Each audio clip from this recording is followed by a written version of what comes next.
अथ प्रातस्मरणीयश्लोकः। ॐ प्रातस्मरामि गणनाथमनाथबन्धुं सिन्दूरपूरपरिशोभितगण्डयुग्मम् उद्दण्डविघ्नपरिखण्डनचण्डदण्ड माखण्डलादिसुरनायकवृन्दवन्द्यम्।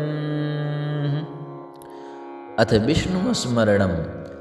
प्रातस्मरामि भवभीतिमहार्तिनाशं नारायणं गरुडवाहनमब्जनाभं ग्राहाभिभूतवरवारणमुक्तिहेतुं चक्रायुधं तरुणमारिजपत्रिनेत्रम्।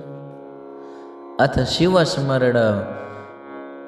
प्रातस्मरामि भवभीतिहरं सुरेशं गङ्गाधरं वृषभवाहनमम्बिकेशं खट्वाङ्गशूलवरदाभयहस्तमीशं संसाररोगहरमौषधमद्वितीयम्।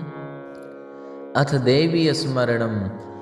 प्रातस्मरामि शरदिन्दुकरोज्ज्वलाभां सद्रत्नवनमकरकुण्डलहारभूषां दिव्यायुधोर्जितसुनीलसहस्रहस्तां रक्तोत्पलाभचरणां भवतीं परेशाम्।